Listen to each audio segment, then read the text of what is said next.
자, 우리 125쪽에 보시면 신용훼손죄, 업무방해죄, 경매입찰방해죄 있는데요. 신용훼손죄는 넘어가시고요. 이제 업무방해죄 126쪽에 업무방해죄 하나 봅시다. 업무방해죄.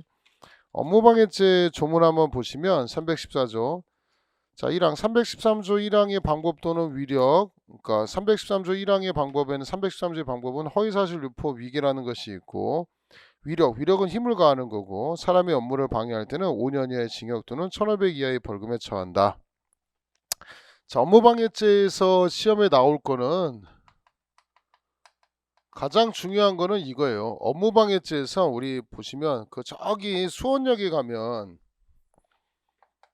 수원 사시는 분들 알겠지만 수원역 보시면 저기 이제 이런 동네가 있어요. 어디냐면 수원역 이렇게 생겨서 제가 수원에서도 근무했었거든요. 그래서 아니다. 이렇게 올라가는 데가 있고, 이제 이 로데오 거리 쪽에 보시면 로데오 거리 쪽 말고 이쪽에 이제 아마 아는 사람은 바로 알 거예요. 여기서 이제 일을 하는데, 여기서 점포 앞에서 이 조폭애들이 입구에서 사람들 못 들어가게 이렇게 병풍을 치고 있었어요. 병풍을. 조폭들에게 병풍 치고 있습니다. 안에 못 들어가게. 그죠? 그러니까 이 가게 주인이 빡치죠. 빡쳐가지고 야 이 새끼야 왜 병풍 치워? 그랬더니 병풍 안 치운다는 거야. 그래서 병풍 안 쳐가지고 일을 못하게 하니까, 일 못하게 하면 업무방해잖아요. 그래서 경찰에 이제 신고했어요. 이 병풍 조폭 새끼들 때문에 내가 일을 제대로 못하겠다. 얘들을 업무방해죄로 처벌해달라라고 해요. 아는 사람은 바로 알 수 있죠. 이거 여기 뭐 하는지 알죠? 이게 이제 성매매하는 사창가입니다. 그럼 과연 이 업무방해죄에서 성매매라는 것도 이 성매매하는 것을 방해했을 때 업무방해죄로 처벌할 수 있냐라는 거예요. 이것도 재밌죠, 그죠? 자, 판례는 이거는 보호할 가치가 없다. 성매매라는 걸 보호해보지 뭐 하겠냐. 보호 가치가 없기 때문에 업무방해죄로 처벌할 수 있다, 없다? 없다라는 판례고, 이런 거에 또 의사가 있고, 우리 아마 야매라는 표현 있죠? 야매라는 표현. 야매가 엄청 싸게 병원을 하면서 돈을 아주 긁어 모아요. 그러니까 의사가 빡쳐가지고 가서 야 이 새끼야 너는 의사도 아닌데 왜 여기서 불법 의료 행위하냐 라고 해서 뒤집어 엎었어요. 그랬더니 여기 이제 야매가 이제 야 네가 뭔데 나 일하는데 방해. 그래서 업무방해죄로 또 이제 고소했던 사건입니다. 이게 과연 업무방해죄가 될 것인가라는 쟁점이에요. 무슨 말인지 알겠죠? 의사 아닌 사람의 의료 행위를 보호할 가치가 있느냐? 보호 가치가 없다는 거예요. 보호 가치가 없기 때문에 뭐로 처벌할 수 없다? 업무방해죄로 처벌할 수 없다. 이게 업무방해입니다. 자, 그 다음에 컴퓨터 장애 업무방해죄, 경매입찰방해죄는요. 우리 경매 같은 거하고 입찰 같은 거 할 때 조폭들이 이제 에워싸 가지고 사람들 못 들어가게 하는 거, 이런 것도 되고, 담합이라고 들어봤죠? 나도 1,000만 원까지 한다, 너도 1,000만 원까지 한다 해서 서로 간에 짜고 하는 거, 짜고 입찰하는 거, 이런 것이 입찰방해죄, 경매입찰방해죄에 해당한다는 판례들이고요. 그런 것들은 이제 나중에 배우게 됩니다. 넘기셔서 126쪽, 128쪽에 이제 비밀침해죄, 남의 편지 까보는 게 이제 비밀침해죄고요. 그 다음에 이제 주거침입죄인데, 주거침입죄가 이제 또 시험에 좀 나와요. 주거침입죄가 시험에 좀 나옵니다.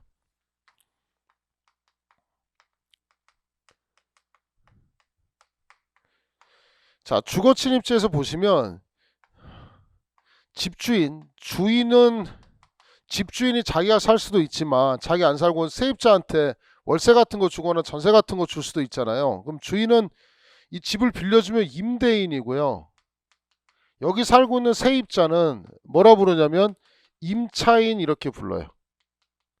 자, 주인은 임대인이라 부르고, 자, 그 다음에 여기 살고 있는 사람은 세입자라고 부르는데, 세입자는 임차인이라 부르는데, 아마 처음 공부해서 여러분이 익숙하지 않을 텐데, 소유라는 거하고 점유라는 단어가 다른 단어입니다. 소유하고 점유하고 달라요. 내가 만약에 이 집을 샀으면 집에 사가지고 자가인데 살고 있잖아요. 그럼 내 이 집을 소유하기도 하고 점유하기도 하는 거고요. 근데 내가 내 돈 주고 산 게 아니라 집주인이 따로 있고 거기에 월세를 주거나 내가 예를 들어서 거기서 전세를 살고 있으면 소유자는 집주인이고요. 나는 그 집에 뭐를 하는 거냐면 점유하는 거예요. 그러니까 소유라는 개념하고 점유라는 개념이 분리된다는 것도 머릿속에 기억을 하셔야 됩니다. 나중에 이제 따로 이런 거 기본 강의 가서는 따로 설명하지 않습니다. 그러면 자, 임차인이 임대차 기간이 예를 들어서 2014년 1월 1일부터 해서 2020년 12월 30일까지 임대차를 썼다고 합시다. 임차인이 여기서 있었다고 칩시다. 그럼 지금 2021년도죠. 2021년도 지금 1월 달인데 만약에 점유자가 안 나가요. 임대료도 안 되고 안 나가요. 그럼 소유자는 개빡치겠죠. 야, 너 왜 월세 안 내? 왜 이번 달 월세 안 내는데 너 이러고 있냐? 그래가지고 소유자가 이 안에 맘대로 들어갔어요. 너 씨 왜 집 다 꺼내놓고 씨 월세 이번 달 월세 안 내 하면서 밖으로 꺼냈어요. 그러면 소유자가 점유자 임대차 기간 계약 기간이 끝나는데 소유자가 점유자의 집에 맘대로 들어갈 수 있느냐라는 거예요. 이거 과연 주거침입죄가 되냐? 이것도 시험 문제 나왔어요. 주거침입죄가 된다. 주거침입죄에서 보호하는 것은 사실상 평온이라는 것을 보호하기 때문에 소유자가 맘대로 점유자의 집에 들어가면 뭐로 처벌하겠다? 주거침입죄에 해당한다. 반대로 임대차 계약 기간이 끝났다 하더라도 점유자가 자기 집에 들어가는 거죠. 소유자의 집에 들어가는 거. 만약에 예를 들어서 임대차 계약 끝났으니까 집주인이 밖에서 막 천막 같은 거 이렇게 막아가지고 막 못 들어가게 못질해서 막아놨어요. 야, 너 월세 안 됐으니까 들어가지 마. 막아놨어요. 그래서 임차인이 야씨 왜 내 집인데 못 들어가게 해서 뜯어가지고 들어갔어. 판작대게 뜯고 들어갔어요. 그러니까 점유자가 들어가는 거 주거침입으로 처벌할 수 있느냐? 점유자가 들어가는 거 주거침입으로 처벌할 수 있다 없다? 없다. 형법에서 보호하는 주거침입은 사실상의 평온을 보호하기 때문에 이렇게 소유자가 임대차 계약 기간 끝났다고 마음대로 들어가면 뭐로 처벌하겠다? 주거침입죄로 처벌하겠다. 이게 다 시험에 출제가 된 겁니다. 자, 오른쪽에 2번 태거불응죄. 자, 태거불응죄는 나가라고 했는데 안 나가요. 뭐 지하철역에서 한 판례도 있는데 그 뭐냐면 뭐 지하철에 뭐 물건 파는 사람도 있잖아요. 나가라고 했는데 안 나갔어요. 그러면 그 사람들 태거를 불응했다 해서 뭐로 처벌하느냐? 태거불응죄로 처벌하겠다라는 것이고, 뭐 특수주거침입죄, 주거신체수색죄 이런 등의 범죄 등이 있습니다. 넘기시고요. 다음 페이지 이제 재산죄. 실제로 시험에서는 재산죄에서 한 3문제에서 4문제 정도 많이 출제되는 부분 중에 하나입니다. 2022년도 가도 재산죄는 더 많은 문제가 출제될 거라고 예상이 되고요.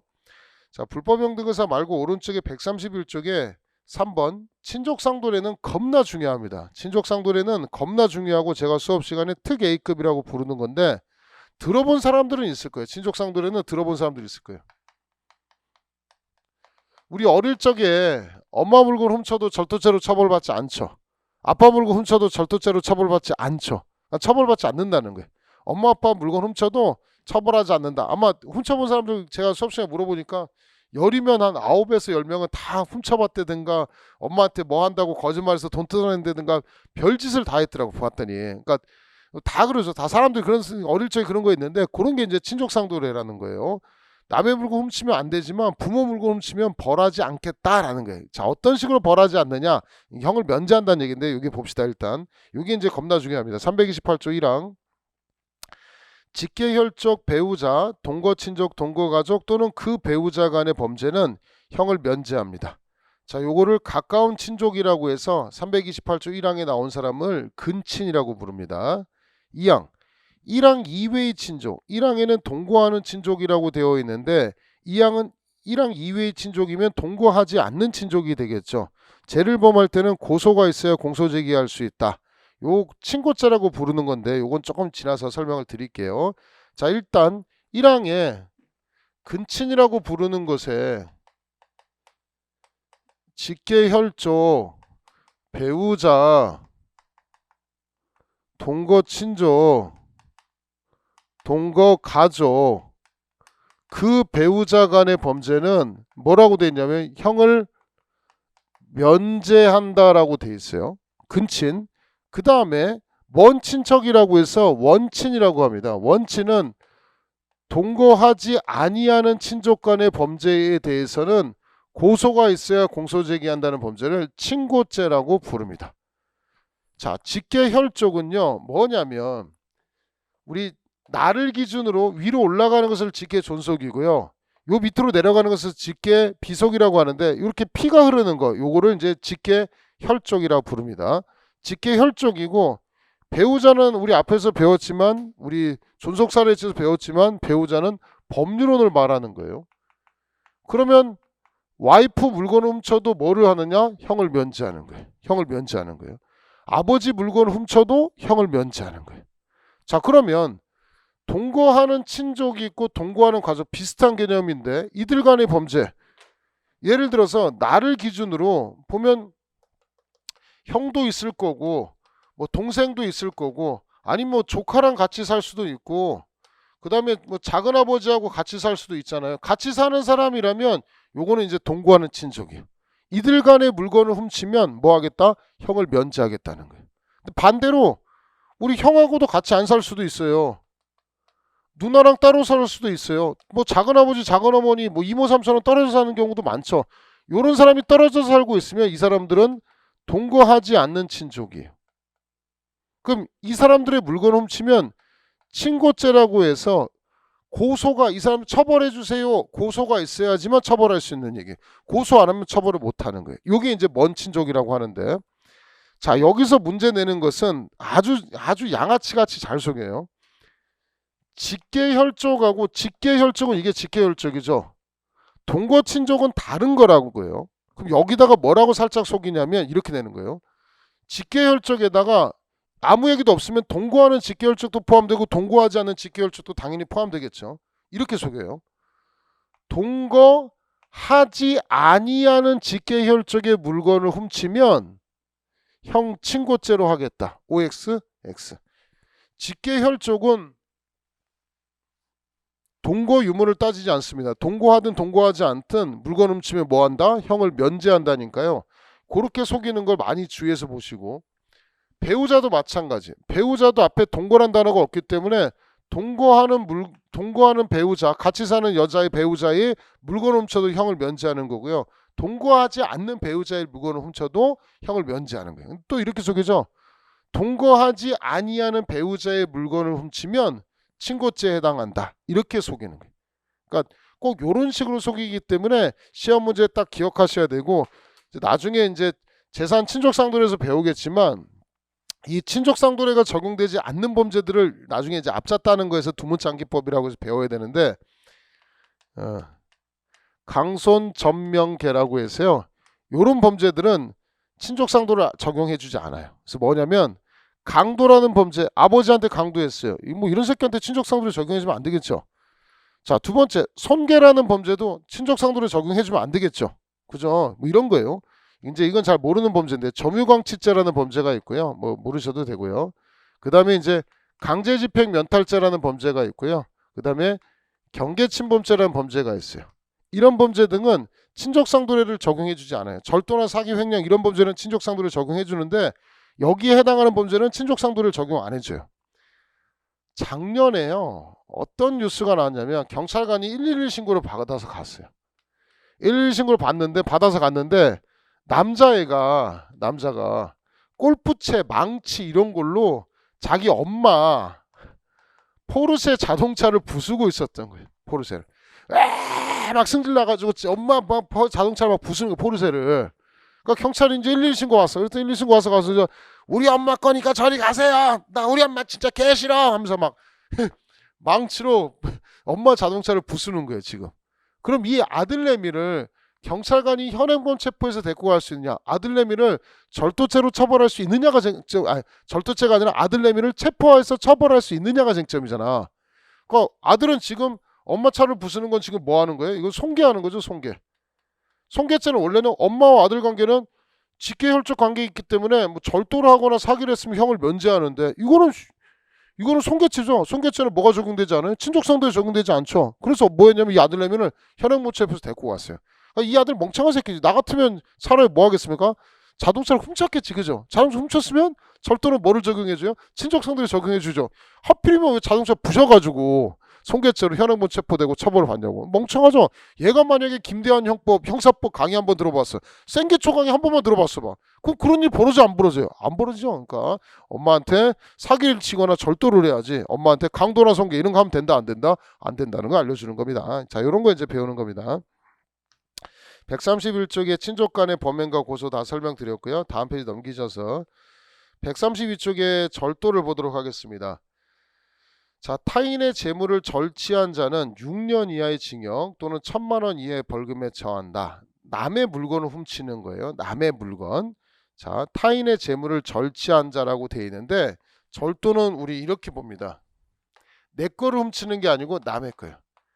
타인 소유, 타인 점유물을 훔치는 거예요. 타인 소유, 타인 점유물. 우리 아까 소유하고 점유 개념 다르다고 했습니다. 내 거하고 내가 그 집에 살고 있느냐, 예를 들어서 이거는 학원 소유죠. 학원에서 이 분필은 학원 소유예요. 근데 제가 지금 점유하고 있죠. 소유자하고 점유자가 같을 때도 있지만 소유자가 점유자가 다를 수도 있다는 걸 머릿속에 염두를 두셔야 됩니다. 자, 절도죄 관련해서 우리 경찰 시험에 2020년도 1차하고 2020년도 2차 두 번이나 출제됐던 쟁점을 설명드릴 거예요. 사회적으로도 굉장히 중요한 내용 중에 하나예요. 자, 아버지가 계십니다. 자, 어머니는 돌아가셨어요. 아버지 앞에 이제 자녀가 뭐 아들, 딸 이렇게 자녀가 있어요. 자녀가 이제 같이 이제 떨어져 살고 이제 제가 수업 시간에 또 물어보는데 아버지 이제 여자친구가 있어요. 여자친구. 뭐 어머니 돌아가셨을 수도 있고 뭐 이혼했을 수도 있죠. 뭐 이렇게 이제 살고 있어요. 지금 현재. 아버지하고 아버지 여자친구하고 따로 이 아파트에서 이렇게 살고 계시고 뭐 자녀들은 이제 출가해서 따로따로 살고 있습니다. 지금 현재 이런 상태예요. 이런 경우 많죠. 자, 이때 이제 아버지가 이제 나이가 좀 드시고 막 이래요. 그럼 이제 꼭 물어보는 것 중에 하나가 이제 제가 이제 수업 시간 물어봅니다. 아버지 어쨌든 아버지 인생이니까 아버지가 결혼해도 되는지 아니면 나이 먹고 무슨 주책이냐 혼자 살아라 아니면 혼인신고만 하지 마라 이제 물어보거든요. 학생들 이제 물어보면 되게 심각하게 생각하더라고. 혼인신고를 해야 되는가 말아야 되는가 굉장히 아들, 딸 입장에서 뭐 이와 유사한 케이스가 뭐 본인 사례도 있겠지만 주위에서 많이 본 거죠. 그러니까 대부분 견해는 아마 이러더라고. 뭐 혼인신고까지는 그렇다. 하지 마라. 그냥 두 분이 같이 사는 건 상관이 없는데 무슨 그 혼인신고까지 하냐 진짜 진짜 그건 좀 과하지 않냐. 그냥 두 분이 행복하게 살아라. 뭐 이런 사람들도 있고 뭐 또 남학생들은 쿨하게 아버지 인생이니까 혼인신고 하든지 말든지 상관없습니다. 이런 경우도 조금 있어요. 그래서 여러분의 생각은 이제 나중에 또 오면 또 제가 물어보도록 하겠습니다. 실강 때 한번 물어볼 텐데 저는 되게 저는 나름대로 쿨하다고 해도 우리 부모님이 혼인하는데 결혼한다? 딴 사람이랑? 뭐 사귀거나 산다 뭐 이런 걸 뭐 서로 성인이니까 뭐 터치할 건 없는데 하여튼 개인적으로 와 지금 그 연세에 혼인신고하고 다시 산다? 하여튼 저는 반대를 모르겠어요. 쿨한가 모르겠어요. 하여튼 저도 만약 이 상태 온다면 이건 찬성하기 굉장히 어려울 거다라는 생각이 드는데 자, 이 사안에서도 두 분이 혼인신고를 안 했어요. 시험 문제에 나올 얘기가 뭐냐면 근데 아버지가 돌아가셨어요. 그러면 이 아버지 여친은요 평상시 한번 생각해 보세요. 자녀들이 와서 뭐 어머니 뭐 이렇게 얘기하고 그리고 뭐 절도 하고 뭐 명절도 다 지내고 했을 거 아닙니까? 그래도 아버지가 오래 살았으니까. 근데 지금 아버지 돌아가시면 지금 묘한 관계가 형성이 됩니다. 예를 들어서 아버지 재산이 한 14억 정도 있다고 칩시다. 아파트 값이 한 14억 정도 있다고 칩시다. 그럴 수도 있죠. 자, 그럼 이게 무슨 문제가 생기냐? 두 가지로 나눠볼게요. 뭐 시험은 안 나오고 민법적인 얘기니까. 혼인을 하게 되잖아요. 혼인신고를 하게 되면 아들은 1이고요. 딸은 1이고 아버지 와이프는 배우자는 1.5예요. 그러면 2를 곱하면 3, 2죠.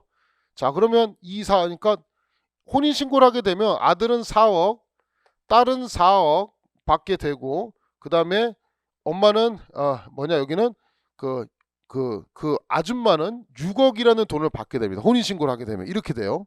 자, 근데 만약에 혼인신고를 안 하잖아요. 그러면 배우자가 아니면 돈이 한 푼도 없어요. 그러면 아들하고 딸하고 둘이 나눠 갖는 거예요.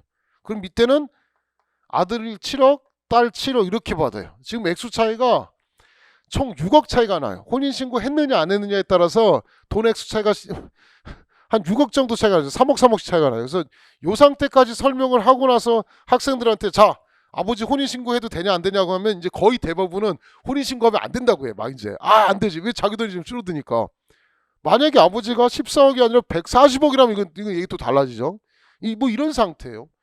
자, 지금 이 케이스에서 혼인신고를 안 한 상태에서 뭐 하냐면 이분이 뭐 갖고 가겠어요. 여기 등기 가져갔겠죠. 등기 관련 서류가 들어있는 가방을 들고 갔어요.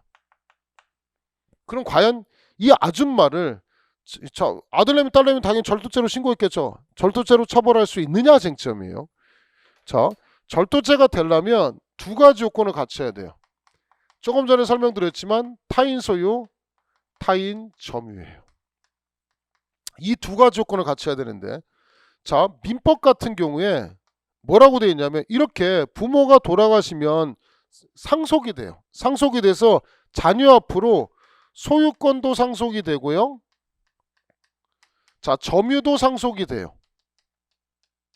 그럼 아버지 돌아가신과 동시에 아들내미 딸내미가 소유와 소유자가 되고 점유자가 되는 거예요. 민법을 따르면. 그럼 형법에서도 만약에 민법을 다 따르면 타인 소유 타인 점유물이죠. 아줌마 입장에서 볼 때. 그럼 당연히 절도죄가 돼요. 그럼 민법도 형법도 민법과 같이 민법의 규정을 그대로 준용하겠냐라는 게 쟁점이에요. 자, 형법에서는 뭐라고 하느냐? 자, 소유라는 것은 그대로 적용하겠다는 거예요. 근데 뭐는 적용하지 않겠다는 거냐면 점유 개념은 그대로 적용하지 않겠다는 거예요. 형법에서 말하는 점유는 사실상의 점유, 내가 이렇게 이런 점유를 말하는 것인데, 야, 니네들이 집에 가서 이 가방 제 겁니다 라고 점유한 사실이 없다. 그래서 자, 이 판례에서는 타인 소유물로 맞는데 니들이 점유를 개시하지 않았기 때문에 그 아줌마를 뭐로 처벌할 수 없다? 절도죄로 처벌할 수 있다 없다? 없다가 답이었어요. 요렇게 한번 출제가 됐고요. 2020년도 1차인가 2차에는 이렇게 1차에 나왔구나. 이렇게 나왔어요. 민법의 점유 개념과 형법상의 점유 개념이 같습니까? 다릅니까? 정답은 뭐다? 다르다. 이렇게 해서 시험이 출제가 답집은 나왔습니다. 민법의 점유 개념과 형법상의 점유 개념이 같다 다르다? 다르다. 알겠죠? 이 개념이 2020년도 1차인가 2차의 시험에 출제가 됐습니다. 자, 이런 것을 배웁니다. 이게 절도죄고요. 132쪽에. 그 다음에 이제 뭐 야간 주거 침입 절도죄, 특수절도죄 이런 등의 범죄 등이 있고, 오른쪽에 133쪽에 강도죄는 자, 조문의 333조 폭행 또는 협박으로 타인의 재물을 강취하거나 기타 재산상 이익을 취득한 자 하거나 제3자로 하여금 이를 취득하게 한 자는 3년 이상의 유기징역이에요. 보시면 강도가 또 3년 이상의 유기징역이면 또 느낌이 싸하고 오시겠지만 굉장히 센 거죠. 3년 이상이면 뭐가 생략되어 있는 거예요? 3년부터 30년까지 해당하는 겁니다. 자, 그럼 강도는 폭행 또는 협박을 써가지고 상대방의 재물을 뺏거나 재산상 이익을 취득했을 때 성립하는 범죄예요. 강도가. 자, 그럼 판례 하나만 보시면 강도죄에서 딱 하나만 보시면 돼요. 뭐냐면 이 피고인이 이제 피해자하고 이제 술 먹고 이제 성매매 여성이었어요. 성매매 여성이어서 피고인이 20만 원 주면서 자, 성관계 하자라고 해서 여자가 피해자가 오케이 오빠 알았어 해서 20만 원 받았어요. 받아가지고 이제 피고인이 이제 성관계를 막 하려고 했는데 뭐 좀 잘 안 됐나 보지. 뭐 잘 안 되니까 피해자가 오빠 그만해 그랬어요. 그래가지고 피고인이 하지 말라고 하니까 성관계 하지 말라고 하니까 빡치잖아요. 그래서 빡쳐가지고 이불 뒤집어 퍼놓고 여자를 막 두들겨 패버렸어. 폭행을 가했어. 막 두들겨 패버렸어. 그러니까 피해자는 겁나 짜증나죠. 이 개새끼야! 그러니까 막 두들겨 패버렸어. 패버리고 나서 피고인이 나가면서 거실에 봤더니 자기가 줬던 20만 원이 여기가 있는 거야. 지금 현재 20만 원 있어가지고 야씨 오늘 성관계 못했으니까 20만 원 갖고 간다. 20만 원 나고 그 열쇠 있는 키홀더를 들고 나가버린 거야. 20만 원을. 자, 그러면 폭행도 했고 재물을 가져갔잖아요. 그죠? 자, 과연 이 남자를 이 여자는 두들겨 맞고 지금 20만 원도 좀 찾아갔죠. 그러니까 빡친 거죠. 그래서 경찰서 가서 이 새끼를 뭐로 처벌해달라고 했냐면 강도로 처벌해달라고 했어. 왜? 폭행하고 재물 가져갔으니까. 그럼 이 피고인을 이 범죄자를 폭행하고 재물이 있었으니까 강도죄로 처벌할 수 있냐 없냐 이게 쟁점이에요. 또 무슨 말인지 알겠죠? 강도가 되냐 안 되냐 이게 쟁점이에요. 때린 거 사실이죠. 물건 가져간 거 사실이죠. 과연 강도죄로 처벌할 수 있느냐? 자, 판례는 강도죄가 안 된다고 했어요. 왜냐하면 때린 행위와 재물을 가져간 것 사이에 뭐가 있어야 되냐면 인과관계가 있어야 되는데 이 남자는 때린 거는 성관계 안 해주니까 때린 거고 만약에 물건을 뺏으려고 때렸으면 강도가 되겠지만 왜 때렸느냐? 성관계 안 하니까 빡쳐가지고 때렸다. 그리고 나서 자기 돈 찾아가기 위해서 20만 원 가져간 거지 때린 것을 이용해서 찾아간 건 아니다. 그래서 뭐가 없다? 인과관계가 없다. 강도죄란 범죄로 처벌할 수 있다 없다? 없다는 거예요. 그럼 얘는 뭐밖에 안 되는 거냐면 폭행이라는 범죄 하나 되죠. 그다음에 이거 물건 가져가는 거 이거 뭐는 되냐면 절도란 범죄예요. 폭행은요. 나중 우리 배웠지만 2년 이하의 징역밖에 안 되고요. 절도는 6년 이하의 징역밖에 안 돼요. 얼마 안 돼요. 만약에 강도가 됐으면 이거잖아요. 강도가 되는지 절도나 폭행이 되는지는 별개라는 거예요, 이게. 그래서 어떤 범죄가 성립되는지를 정확하게 기억을 해야 된다. 강도죄 성립한다, 성립하지 않는다, 성립하지 않는다. 이런 거를 배웁니다. 자, 133쪽도 배웠고요. 134쪽 뭐 특수강도, 중강도. 원래 중강도가 중요한데요. 중강도는 나중에 기본 강의 때 수업 때 배우도록 하겠습니다. 인질강도도 있고 강도상해, 강도치상, 강도살인, 강도치사, 강도강간죄 한번 보실까요? 강도강간죄. 죄다 이런 범죄들이에요. 강도강간죄인데 이거 시험에 한번 또 나왔어요. 19년도 2차로 나왔는데 제가 성남에서 근무할 때 중앙공원이라고 있었거든요. 지금 이제 CCTV 많은데 이 남녀가 이제 걸어가고 있습니다. 남녀가 이 저녁에 얘들 두들겨 폭행해가지고 이 남자한테는 돈을 뺏었어요. 그 다음에 이 여자를 진짜 나쁜 새끼죠. 이 여자를 강간했어요. 무슨 말인지 알겠죠? 강도 새끼가 한 남자 한 여자한테 남자한테는 돈을 뺏고 여자한테는 강간을 했어요. 동일인이 아니에요. 돈 뺏긴 사람하고 그 다음에 강간당한 사람이 동일이 아닌데 과연 이거를 강도 강간죄로 처벌할 수 있느냐? 판례는 강도 강간죄로 처벌할 수 있다. 강도의 피해자와 강간의 피해자가 동일인일 필요가 있다 없다? 없다. 이게 강도 강간죄입니다. 나 진짜 나쁜 새끼죠. 자, 강도가 부녀를 강간할 때는 무기 또는 10년 이상의 징역에 처한다라고 돼 있고 다음 페이지 뭐 해상강도, 상습강도 등의 범죄 등이 있습니다. 자, 사기죄를 보시면 사기죄는 뭐 시험에 뭐 매번 나오는 내용 중에 하나입니다. 사기죄는 시험에 매번 나오는 건데 347조 1항 사람을 기망하여 재물의 교부를 받거나 재산상 이익을 취득. 수업 되면 재물 동그라미, 재산상 이익 취득 동그라미 뭐 이런 거 동그라미 치는데 가볍게 봅시다. 취득한 자는 10년 이하의 징역 또는 2천만 원 이하의 벌금에 처한다. 자, 사기죄 조금 보도록 하겠습니다. 시험에 잘 나오는 거고요. 사기죄에서 1픽으로 맨날 나오는 거는 겁나 잘 나오는 거 있습니다. 사기죄에서 제일 잘 나오는 거. 요새뿐만 아니라 굉장히 이슈가 많이 되는 거예요. 많이 되는 거예요. 뭐냐면 그 우리 실제 범죄 많이 벌어지는 거 보이스피싱 제일 잘 나옵니다. 보이스피싱. 보이스피싱 생각보다 뭐 제 옛날 여자친구도 보니까 보이스피싱 당해가지고 그 계좌까지 가가지고 계좌 이체하는 순간 이래서 마지막에 누르는데 뭐 이랬다는 거야. 그러니까 보이스피싱 뭔지 아시죠? 보이스피싱이 진짜 생각보다 많아요. 보이스피싱이 종류가 엄청나게 많아요. 그래서 저도 옛날에 보이스피싱 전화 한번 받았는데 갑자기 얘가 나한테 뭐라고 했냐면 서울지방검찰청이래. 그래서 서울지방검찰청 검사다 그러더라고 나한테. 그래서 나는 처음 받고 좀 이상하거든. 아니 말도 사투리 같고 좀 이상하고 받아보신 분 알아요. 되게 어눌해요. 또 시끄러워요. 서울지방검찰청 검사다 막 이래요. 그래서 내가 처음에 듣더니 딱 아닌 줄 알았어요. 장난하지 말라 그랬어요. 그랬더니 검사라니까 막 이러더라고. 무슨 장난하지 마 막 이랬거든요. 막 싸웠거든요. 근데 저는 왜 힌트를 얻었냐면 서울지방검찰청이 아니고 서울중앙지방검찰청 부르는데 이 새끼가 서울지방검찰청이라고 뻥치더라고. 그래서 말도 그렇게 안 쓰거든. 서울중앙지방검찰청이라고 하거든. 그래서 이 개새끼야 뻥치지 마 하고 막 싸웠더니 뚝 끊어버리더라고. 자, 뭐 이렇게 사기치는데 이 보이스피싱이 뭐냐면 일단 알죠. 자, 보이스피싱 중에 그냥 보이스피싱에서 내 통장을 이체하면요 이거 사기죄예요. 뭐 간단한 거고. 자, 근데 갑이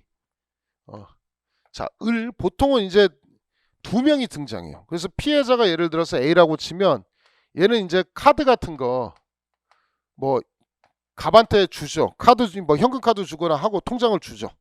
그래서 만약에 돈을 이제 자기 카드로 안 넣고 이 도와주는 사람들 있잖아요. 그럼 여기다 카드에다가 돈을 입금하면 어떻게 할 것이냐 이거 쟁점이에요. 우리 돈 입금하게 되면 갑은 당연히 사기죄 주범이니까 사기죄가 되고 을은 카드를 이 보이스피싱을 알면서 빌려줬기 때문에 이건 첫 번째 알았던 경우입니다. 알면서. 그러면 보이스피싱을 알았기 때문에 얘는 사기죄를 도와주는 범죄를 사기죄의 방조라고 부릅니다.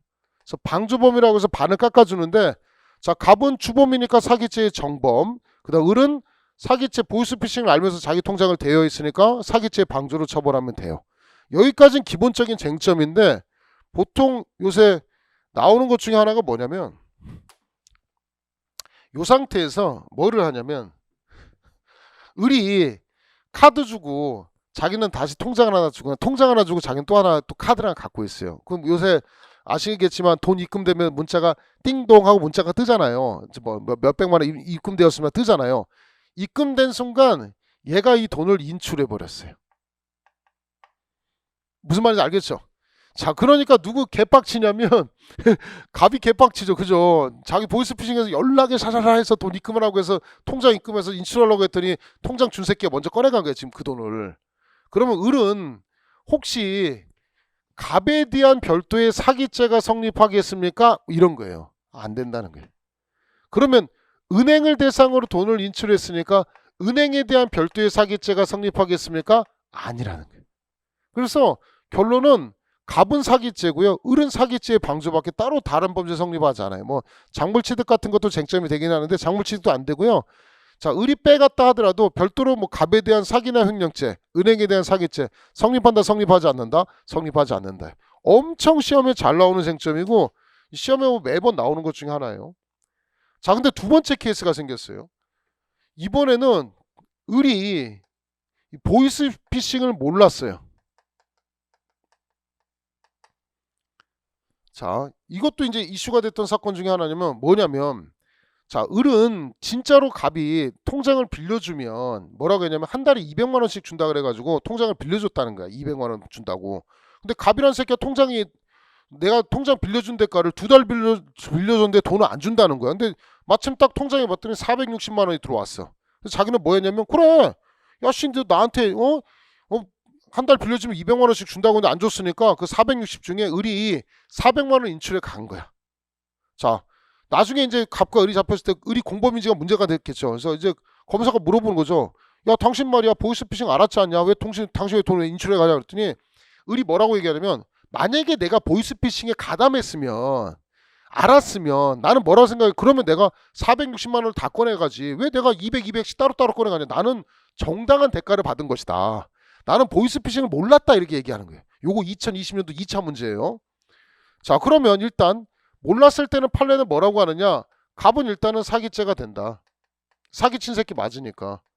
자, 그럼 을은 사기죄의 방조가 될 수 있느냐? 범행을 알아야지 사기죄의 방조가 되지. 범행을 몰랐으니까 사기죄의 방조는 안 된다. 그럼 무슨 범죄가 성립할 수 있느냐라는 거예요. 을은, 자, 일단 나중에 배우겠지만 돈을 입금한 A의 돈을 보관할 신의칙상의 의무가 있기 때문에 누구에 대한 범죄는 되느냐? A에 대한 범죄는 가능하다. 그래서 A에 대한 횡령죄는 성립이 한다라고 했습니다. 이게 판례의 태도여서 이 정도의 쟁점을 보고 가셔야 됩니다. 시험 문제 뭐라고 속였냐면 갑에 대한 횡령죄이다라고 해서 2020년도 2차 시험에 출제가 됐습니다. 누구에 대한 횡령죄이다? 돈을 입금한 자 A 피해자에 대한 횡령죄가 성립한다. 여기까지 정확하게 기억하는 게 경찰 채용 시험, 국가직 시험에서 다 출제가 되고, 보이스피싱에서는 뭐 매번 나오는 게 요겁니다. 보이스피싱을 알았을 때 어떻게 하겠습니까? 보이스피싱을 몰랐을 때 어떻게 하겠습니까? 이런 거 배우고요. 이거 말고도 카드 범죄 있어요. 카드 범죄에서 뭐 다른 사람 명의로 카드 발급받아서 써제끼는 거 있고요. 내가 내 카드 받아서 썼는데 우리 카드 여러 개 쓴 사람들 있잖아요. 그래서 채무 초과 상태에 있는데 그럼에도 불구하고 뭐 현금 서비스 받거나 물건 구매해서 뻥 터지는 거 있잖아요. 그거 어떻게 처벌할 것인지에 대한 건데 그건 너무 디테일한 부분이고 무슨 재수가 어떻게 되고 이런 거 배워야 되기 때문에 그건 나중에 기본 강의 때 배우도록 하고요. 일단은 이 보이스피싱만 하셔도 이 파트에서 굉장히 중요한 쟁점을 보신 겁니다. 136쪽의 사기죄를 배웠고요. 다음 페이지 또 쭉 넘겨서 보시면 138쪽에 공갈은 삥 뜯는 거예요. 공갈은 삥 뜯는 거예요. 공갈은 삥 뜯는 거고, 횡령죄도 겁나 중요한 거 하나 봅시다. 횡령죄도 시험에 제일 잘 나오는 거, 겁나 잘 나오는 거 하나만 봅시다. 하나만 딱 보시면 이것도 알아두시면 돼요. 이것도 시험에 나와요. 제가 요 생교초만 들어도 여러분한테 굉장히 도움되도록 설명을 드리는 거니까 천천히 봅시다. 횡령죄는 누가 하는 거냐면 보관자가 반환을 거부하거나 영득했을 때 성립하는 거예요. 보관해놓고 맡겼는데 맡긴 거 내가 써버리는 거, 이게 횡령죄예요. 문제가 되는 건 뭐냐면, 자, 부동산하고 동산을 나눠야 돼요. 부동산은 아니부자라고 해서 안 움직이는 거예요. 땅, 건물 이런 건 안 움직이죠. 그에 반해서 동사는 움직이는 거예요. 이런 것도 당연히 움직이죠. 책 이런 것도 움직이죠. 다 이 마이크 다 움직일 동자예요. 움직이는 것은 동산이라고 부릅니다. 자, 누가 횡령죄가 되냐면 부동산은 자, 뭐가 있어야 되냐면 자, 처분할 수 있는 권능, 권리와 능력, 처분 권능이 있어야 돼요. 그러니까 처분 권능이 있는 거니까 주로 뭐가 돼야 되냐면 등기 등이 되어 있어야지만 등기자가 자기 앞으로 등기된 것을 이용해서 처분하는 거예요. 나중에 이제 명의신탁이라고 해서 좀 어려운 쟁점 나중에 배울 건데요. 내 앞으로 등기된 자가 내가 나한테 부동산을 나한테 맡겨놨는데 내가 마음대로 팔아버리는 거, 등기자가 처분하는 거, 내 부동산 아님에도 팔아버리는 거, 이게 횡령죄가 되는 거고요. 동사는 그런 거 상관없어요. 내 앞으로 등기나 등록 필요 없고요. 점유자가 처분하면 횡령죄. 자, 그러면 문제가 생긴 게 있어요. 일단 가볍게 보시고, 자동차라는 게 여러분 생각할 때 부동산일 것인지 아니면 동산일지가 쟁점이에요. 이게 자동차라고 칩시다. 자동차인데요, 저한테 맡겨져 있어요. 그죠? 근데 자동차는 소유권을 확인하기 위해서 뭘 해야 되냐면 자동차는 등록이라는 제도가 있어요. 대신 자동차는 또 움직이잖아요. 어찌 보면 등록한다는 측면에서는 부동산이고요. 움직인다는 측면에서 동산이잖아요. 그럼 이 자동차를 부동산으로 볼 것인가 동산으로 볼 것인지가 굉장히 중요한 쟁점이에요. 자, 만약에 자, 이 자동차가 현재 무슨 상태였냐면 미등록 상태였어요. 등록이 안 돼 있어요. 그죠? 좀 어려운 얘기인데 미등록 상태인데 만약에 부동산으로 본다고 치잖아요. 그러면 등록이 안 돼 있기 때문에 횡령죄가 성립할 수가 없어요. 아까 처분권능 등기가 돼 있어야 된다고 했잖아요. 횡령죄가 안 되는 거예요. 근데 만약에 자동차를 움직이는 거니까 동산이라고 치면 등기나 등록 같은 거 필요 없어요. 내가 지금 점유한 상태에서 내 마음대로 팔아버리면 횡령죄예요. 자, 이거 굉장히 중요한 판례인데, 자, 이때는 자동차가 점유만 하면 되기 때문에 이때는 횡령죄가 되는 거예요. 그러면 판례가 뭐를 택하고 있느냐? 자동차를 등록이 필요하니까 부동산으로 볼 것이냐 아니면 움직이기 때문에 동산으로 볼 것이냐. 판례는 자동차는 뭐로 보겠다? 동산으로 보겠다. 따라서 동산이기 때문에 등록 같은 거 상관없이 점유자가 처분하면 뭐로 처벌하겠다? 횡령죄로 처벌하겠다. 20년도 1차에 나왔던 답지문이에요. 겁나 중요한 내용 중에 하나고요. 조금 더 실제 실제 강의 들어가서는 조금 더 자세하게 설명드릴 텐데, 설명드린 거 보시면 알겠지만 사기죄에서도 실제 시험에 출제됐던 거, 20년도 2차에 출제됐던 거, 그 다음에 20년도 1차에 출제됐던 쟁점들을 다 따로 제가 생규처럼 하더라도 여러분이 충분히 한 번 정도 보고 오라는 차원에서 미리 중요한 쟁점 위주로 설명을 했습니다. 뭐 밑줄 같은 거 칠 필요 없고 가볍게 차근차근 보시면 돼요. 다음 페이지 넘기시고요. 자, 140쪽의 배임죄라는 게 좀 어려운데요. 아마 들어봤는지는 잘 모르겠어요. 배임죄는요, 타인 사무처리자가 임무에 위배해서 손해 끼치는 것을 얘기하는데 아마 이중매매라는 거 들어보셨는지 모르겠어요. 두 번 파는 거예요. 우리 저런 거 있잖아요. 중고나라 같은 데다가 물건 올렸어요. 물건 올렸더니 A란 새끼가 40만 원 주고 산대요. 그래서 걔한테 계약금 받았어요. 근데 갑자기 B란 놈이 와가지고 45만 원 주고 산대요. 그럼 나는 45만 원 파는 게 좋죠. 그죠? 그래서 A한테 먼저 전화해가지고 야, 이 새끼야, 야, 내가 계약금 돌려줄 테니까 너한테 안 팔아. 그리고 너 45만 원 판다는 새끼 있으니까 내가 45만 원 준다는 놈 팔게. 이게 되냐는 거예요. 무슨 말인지 알겠죠? 내가 지금 뭐 노트북이 하나 생겼어요. 노트북이 생겨서 중고나라에서 전화해가지고 팔았더니 한 놈 새끼 40만 원 한대요. 그래서 계약금 4만 원 붙이라고 해서 4만 원 붙였어요. 지금 현재. 무슨 말인지 알겠죠? 자, 그랬더니 다른 놈이 뭐 50만 원 칩시다. 50만 원 주고 산대요.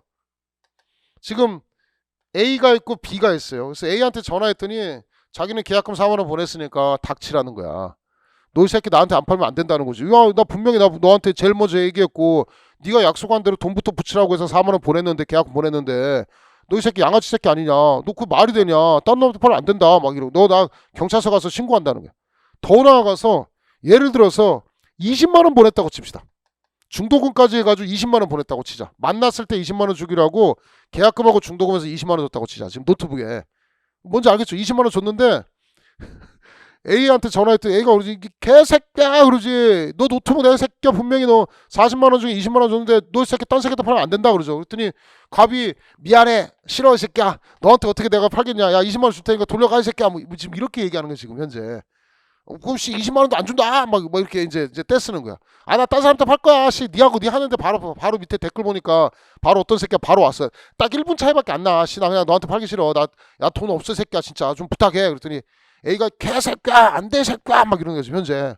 뭔지 알겠죠? 지금 개빡치는 순간이 오죠 지금 현재. 이 상태에서 과연 자 갑이 B한테 50만 원 주고 팔았어요.